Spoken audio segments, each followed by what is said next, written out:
Muito bem, queridos filhos e filhas da igreja, para bem meditarmos o evangelho odierno, é interessante que procuremos entrar na cena, para que possamos aferir adequadamente a temperatura deste evangelho. É o tempo da Páscoa, e Jerusalém está superlotada de peregrinos vindos de todas as partes da terra. Esses peregrinos vêm em sua maioria para fazer duas coisas: para oferecer sacrifícios e para cumprir as suas promessas. A cidade de Jerusalém, em dias normais, contava com 50.000 habitantes. Mas por ocasião da Páscoa superlotada, havia 80.000 pessoas a mais. De tal forma que era comum que as famílias que ali moravam compartilhassem suas casas com esses peregrinos que se transformavam em hóspedes. Uma boa parte desses peregrinos economizou toda uma vida para fazer ao menos uma única vez essa viagem sagrada com a sua família. Durante os dias que duravam essa viagem, e você deve se lembrar, por exemplo, de um episódio, vocês se lembram? Quando São José e Nossa Senhora foram com o menino Jesus em caravanas para Jerusalém, e era interessante porque tinha a caravana dos homens e a caravana das mulheres.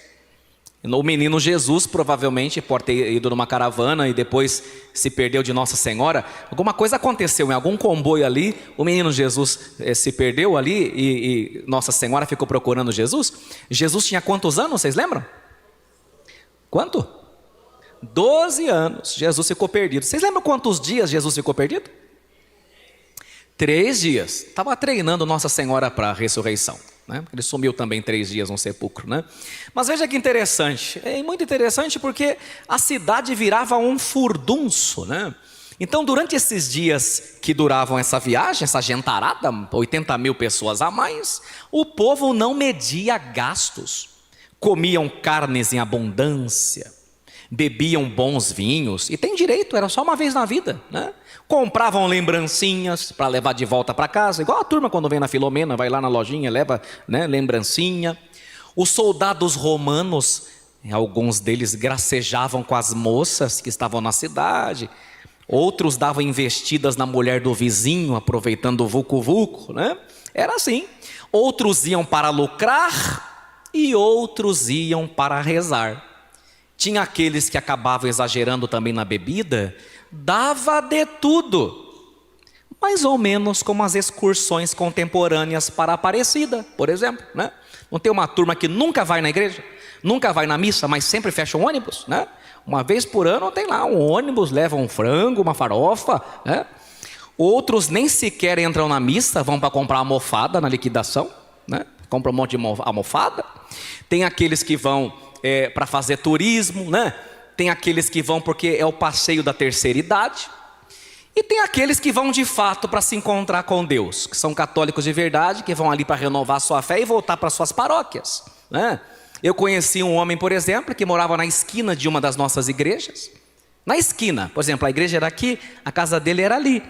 Nunca vi numa missa, mas a Aparecida todo ano estava lá, né? Um católico mais ou menos, né? Ou também parece a nossa famosa Romaria de Aparecidinha também, do dia 1º de ano em julho, né? Em julho também tem, quando vão levar a santa e vão buscar a santa, você vê de tudo. Tem gente que vai para cavalgar, né? Tem gente que vai para fumar, eu vi um rezando um terço de um lado, do outro com cigarro, né? Tem gente que fica ali vendo o movimento nos barzinhos da Aparecidinha, acha bonito, né? Tem gente que vai para beber. As intenções são as mais díspares. E nesse povo todos, alguns vêm à missa por obrigação, por causa do pai e da mãe, nem todos vêm porque acreditam em Deus, não é verdade? E por aí vai, né? São vários os motivos, né? Mas tem aqueles que vão para adorar a Deus, tem aqueles que vão para buscar o Senhor de verdade, e a esses o Senhor conhece o coração. Nessa festa que eu estou contando para vocês aí, que Jesus expulsou os vendilhões do templo, dava de tudo, principalmente muito dinheiro. Só para se ter uma ideia, na noite da ceia pascal, cerca de 18 mil bois eram abatidos. Gente, você tem noção? Para abater os bois, 18 mil bois eram abatidos na noite da ceia pascal.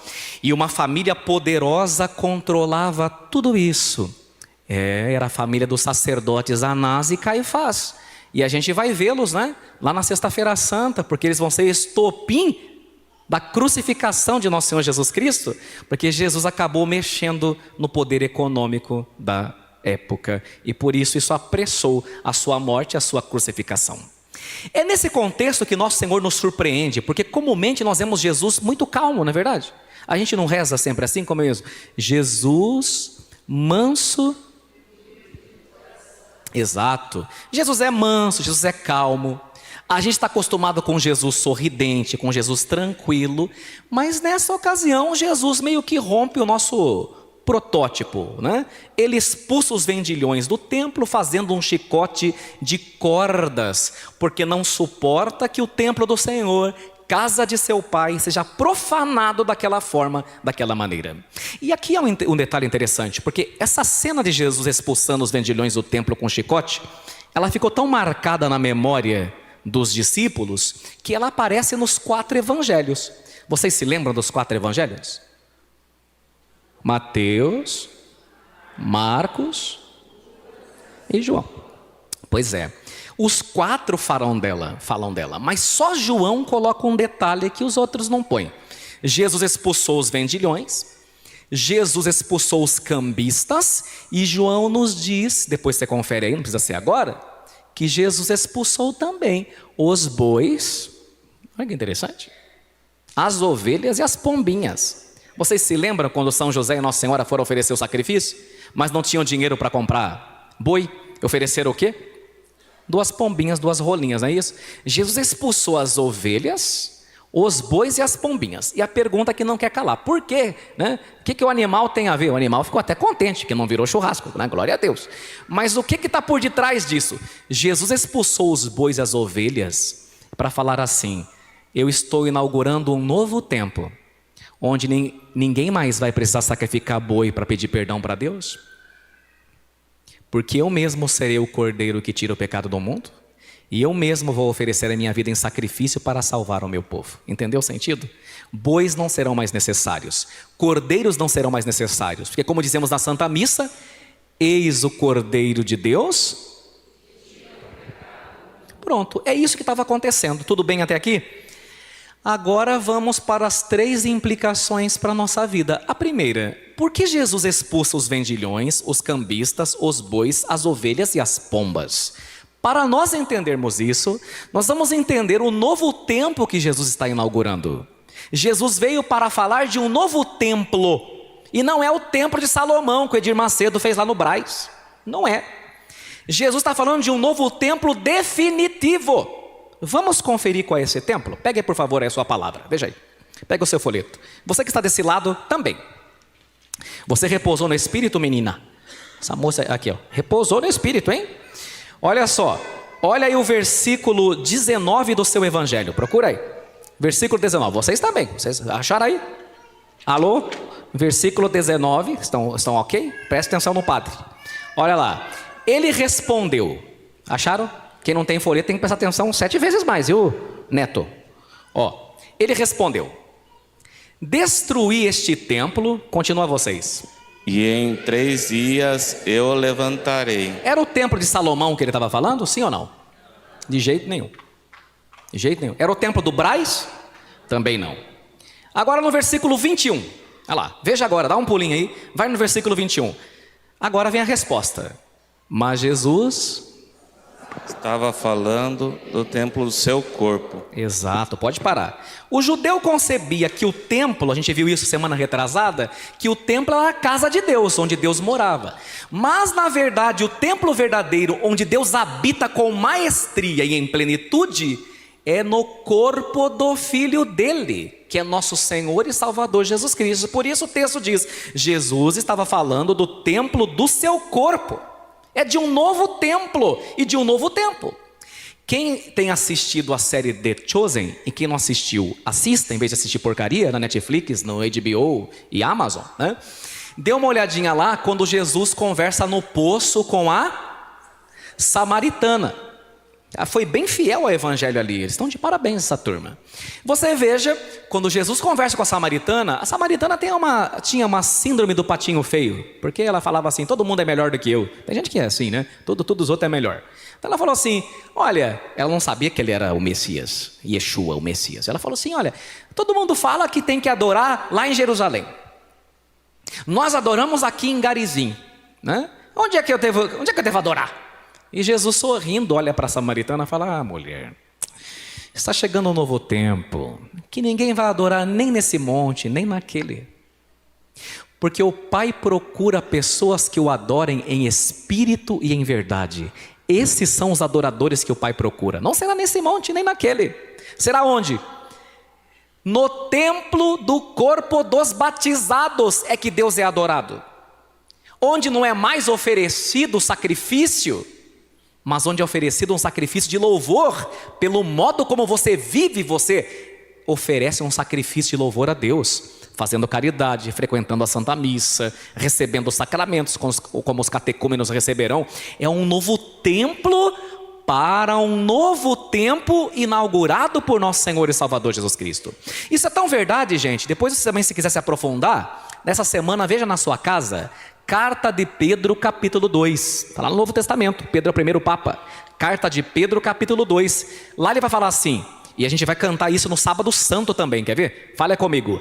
A pedra que os pedreiros rejeitaram. Eu sempre fico pensando, quando eu vejo os pedreiros trabalhando, tem uma construção na frente da minha casa lá, me enchendo a paciência, mas quando eu vejo eles carregando o tijolo, eu fico pensando, né?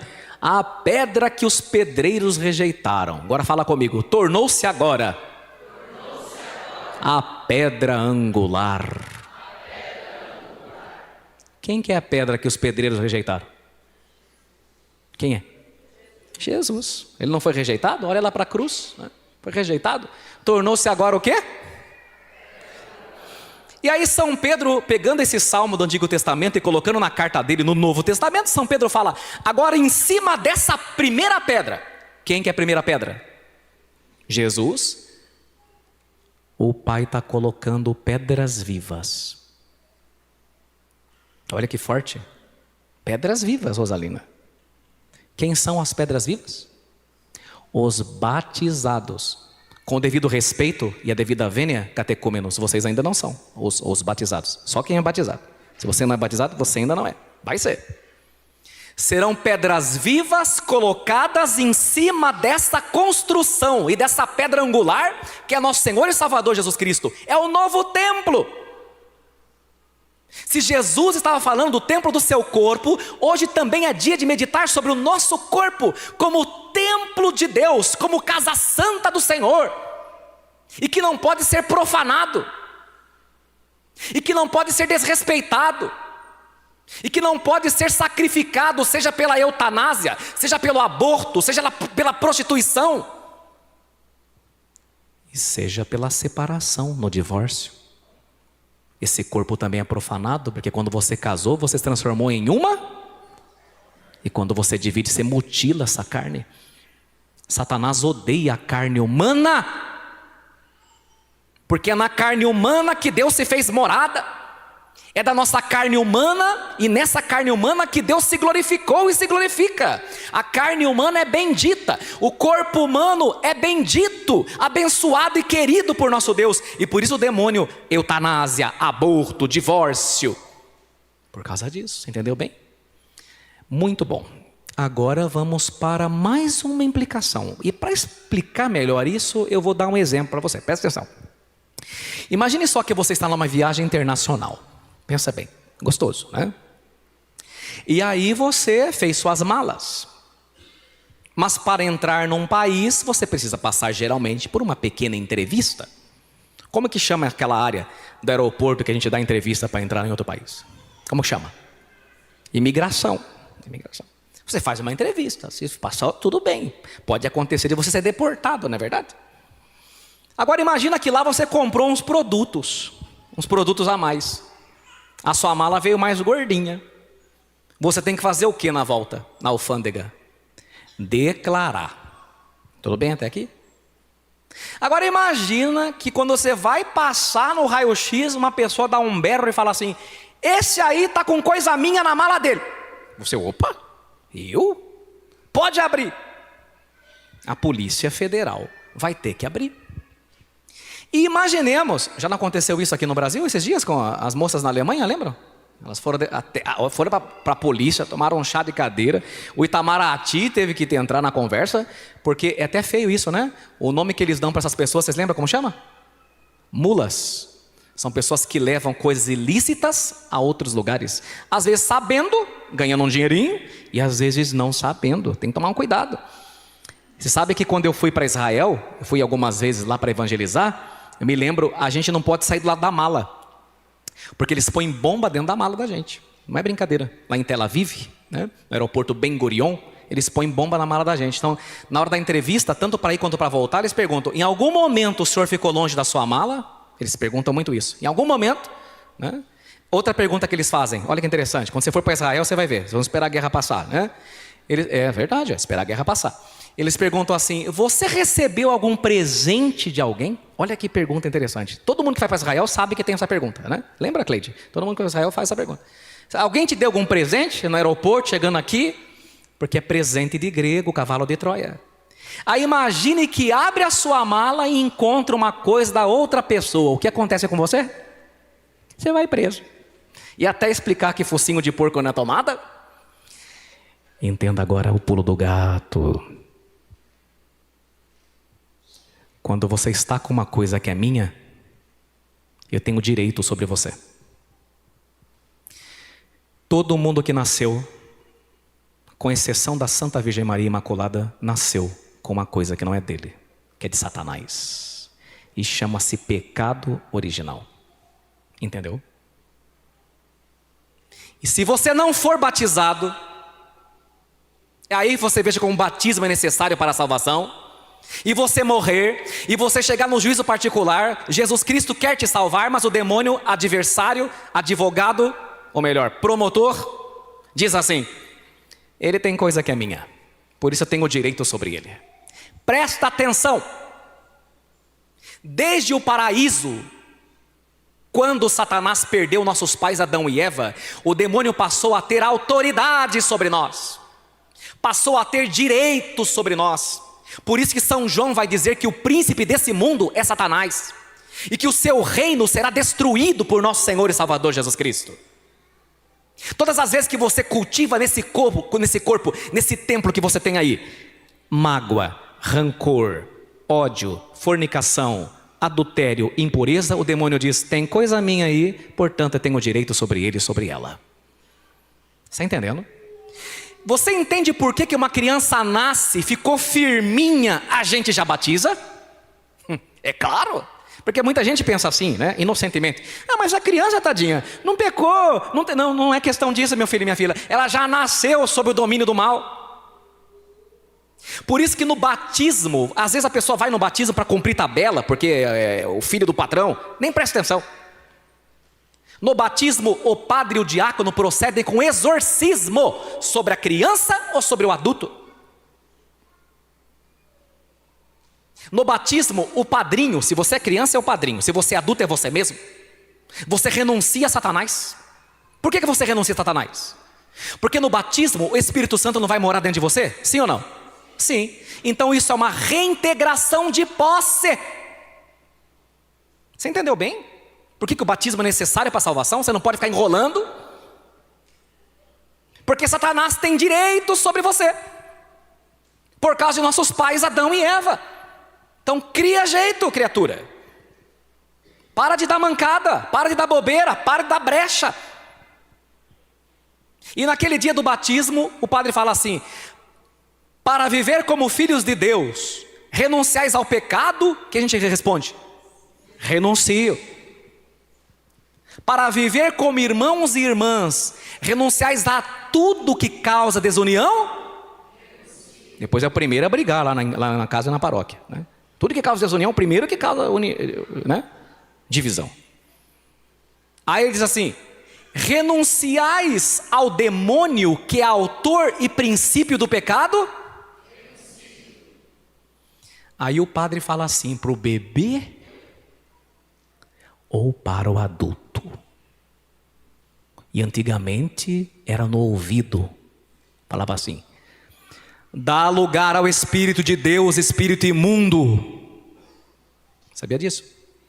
No dia do batismo acontece um exorcismo. E hoje aqui com vocês catecúmenos vai ter exorcismo. Sim. Aí você pode dizer assim: credo, padre, quer dizer que eu estou contaminado? Não é por isso. Tudo que é do mal, tudo que o demônio tem direito sobre você agora vai cair por terra. Vocês serão exorcizados. E precisa ser exorcizado para receber o batismo. Entende? Aí, veja que bonito. Até anotei aqui para não esquecer. São João, agora eu vou terminar. São João Crisóstomo dizia assim, olha que bonito isso aqui. Muita gente é velha de igreja e não sabe. É velho de igreja e não sabe. São João Crisóstomo, olha aqui. No dia de nosso batismo, o divino mestre Jesus também pegou o chicote. Olha que interessante. Para bater em você? Sim ou não? Claro que não. Olha aqui. Pegou o chicote e expulsou de nossas vidas o maligno, naquele exorcismo que até hoje vemos no rito do batismo, quando o ministro diz: sai espírito imundo e dá lugar a Deus. O maligno que teve vitória aparente no paraíso com Adão e Eva, foi destronado pelo Cordeiro que nos deu, que bonito, né?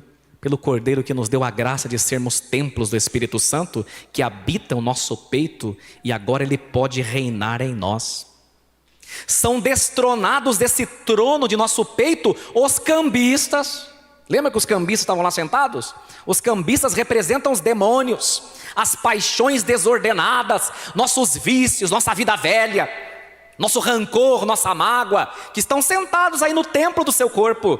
São destronados rancores, mágoas e tudo que estiver aí assentado, como os cambistas estavam no templo, são destronados do trono do nosso coração. Que bonito, né? Então hoje vamos pedir essa graça para Deus.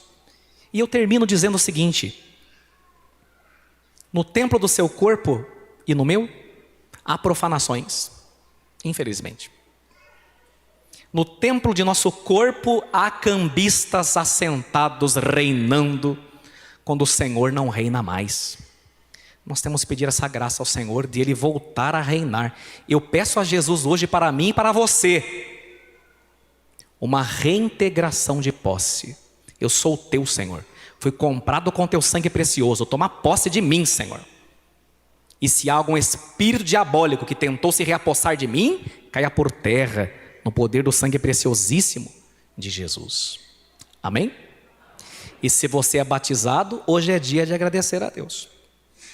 Porque naquele santo dia, com seu padrinho, sua madrinha, seu pai e sua mãe, Jesus pegou o chicote e botou o demônio para correr.